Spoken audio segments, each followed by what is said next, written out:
He almost drove past them. That single decision would have changed everything that came after, but he didn't know that yet.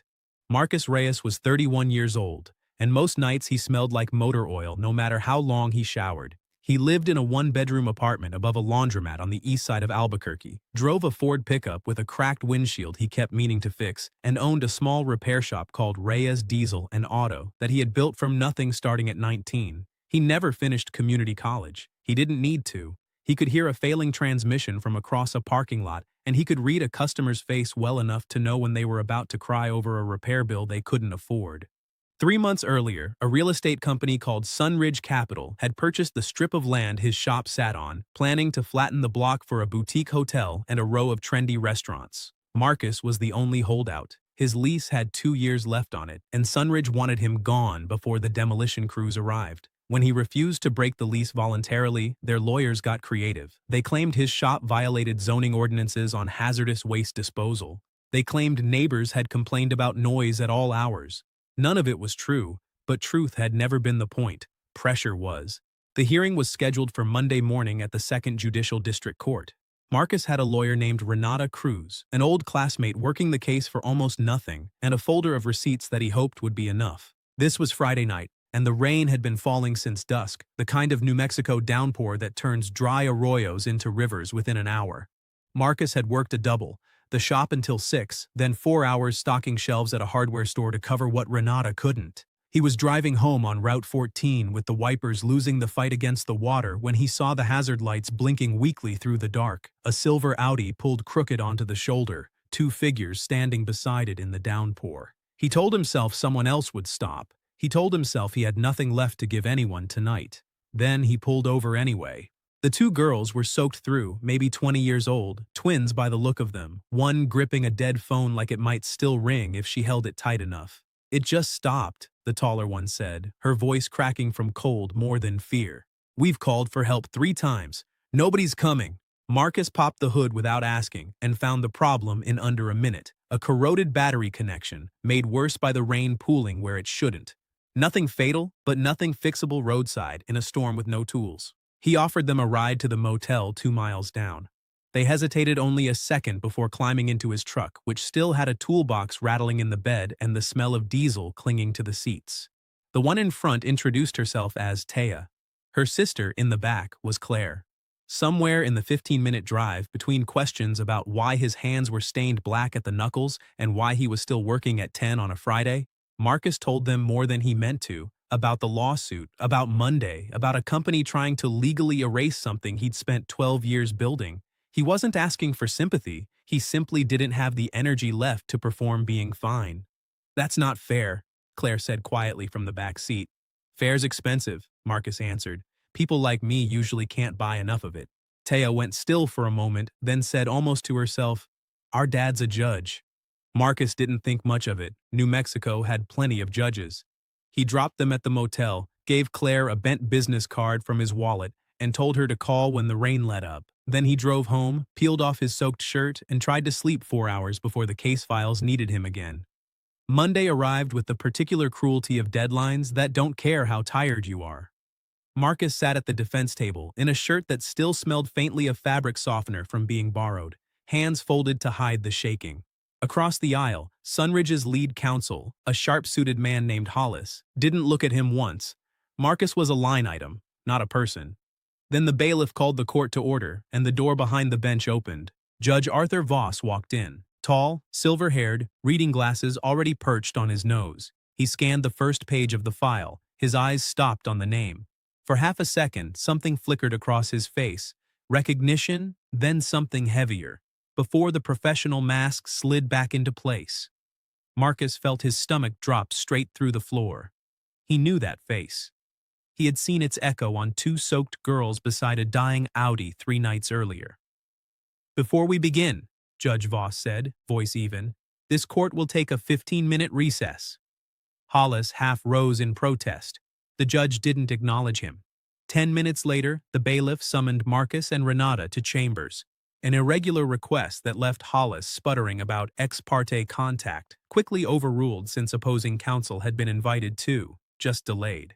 In chambers, Judge Voss stood by the window with his back to them for a long moment before turning around. "My daughters called me Friday night from a motel off Route 14, he said. Their car had died in the storm. Nobody stopped for almost an hour. Then a stranger did. His eyes found Marcus directly. You didn't know who they were. No, sir, Marcus said. I wouldn't have done anything different either way. I know, Voss said. That's exactly the problem I now have to solve.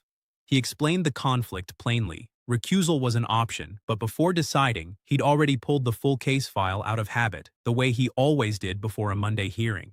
What he found troubled him more than a simple landlord dispute. Photographs submitted as evidence of code violations didn't match the building in the metadata. Bank records showing on-time rent payments contradicted the plaintiff's claim of months-long arrears, and buried in the court system, 5 nearly identical cases against 5 other small tenants over the past 3 years, each one settled, abandoned, or bankrupted before trial. I won't rule in your favor because of Friday night, Voss said. That would be its own kind of corruption. But I won't pretend I didn't see what the record actually shows either. Back in the courtroom, the questioning unraveled fast. Hollis couldn't confirm who took the photographs or when. He couldn't explain why a blue awning appeared in evidence that didn't exist anywhere on Marcus's property. He stammered about accounting errors when confronted with payment records that contradicted his own claims. When Judge Voss asked Sunridge's regional director, present in the gallery, to explain the pattern of 5 prior lawsuits, the silence in the room stretched long enough that Marcus could hear his own pulse. The plaintiff's motion to terminate the lease is denied, Voss said finally. The allegations are unsupported by credible evidence. Plaintiff will cover the defendant's legal costs, and this court is referring the matter to the district attorney's office for review of possible abuse of process. The gavel came down. Hollis's face had gone the color of wet paper. Marcus sat frozen until Renata grabbed his arm, grinning for the first time in 3 months. You won. They're under investigation.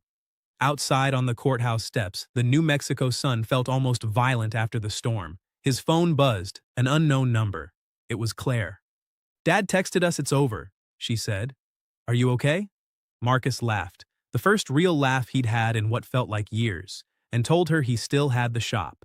In the background, he heard Taya shouting that she'd told her sister good people don't lose forever.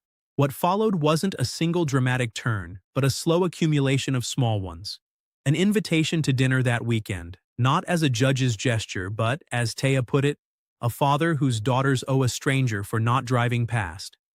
A house bigger than Marcus's shop and apartment combined, where he fixed a crooked cabinet hinge before anyone sat down to eat, prompting Claire to declare that the house had at least 30 other things he should look at. A father who, according to both daughters, had been home for dinner 3 times that week alone, a record neither of them expected to set so soon. On the patio after dinner, Judge Voss admitted something he hadn't planned to say aloud. I've spent 20 years believing fairness in a courtroom was the same as fairness at home, he said, looking out over the city lights. It isn't. My daughters told me that for years, and I assumed they were exaggerating. Then 2 of them stood in the rain, and a stranger stopped before their own father picked up the phone. Marcus didn't have anything wise to offer. He just said the only thing that felt true. You can't get the time back, but you've still got whatever's left of it. Voss was quiet for a long while after that, then said it was the kind of thing he wished he'd told himself a decade earlier. Word of the hearing spread through the neighborhood faster than Marcus expected. Someone had recorded part of the courthouse aftermath on a phone, and within days customers were showing up who'd heard about the judge thing. Most came because Taya and Claire had apparently told everyone they knew. Sunridge quietly dropped its redevelopment plans for that block once the DA's inquiry opened.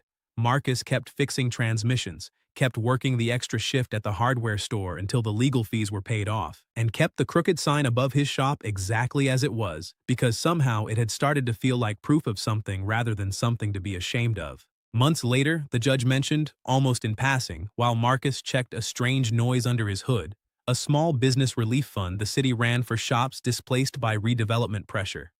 Not a favor, Voss clarified before Marcus could object. Just information. The grant that came through wasn't life-changing money, but it replaced 2 aging lifts and let Marcus hire a 19-year-old nobody else would take a chance on, a kid who reminded him uncomfortably of himself at that age. A year after the storm, at a quiet dinner for the twins' birthday, Taya stood with her glass and said that a year ago she and Claire had been standing on the side of a dark road convinced no one was coming. Then someone had. After that, she said, the car got fixed, and so did some other things. Her father exhaled something between a laugh and a sigh. Claire raised her glass toward Marcus and said simply, "Thanks for not driving past." Marcus thought about that more than once afterward, alone in the shop at closing, under the new coat of paint on the sign. If he'd kept driving that night, exhausted, broke, entitled to look away, none of it would have happened. He wouldn't have lost everything immediately, but he would have lost the version of Monday that saved his shop, and two sisters might still believe their father only knew how to be present in a courtroom. One decision in the rain hadn't fixed the whole world. It had just opened a door nobody could have predicted, and on the other side of it was proof of something Marcus already half believed but had never tested. Kindness doesn't disappear when it goes unanswered.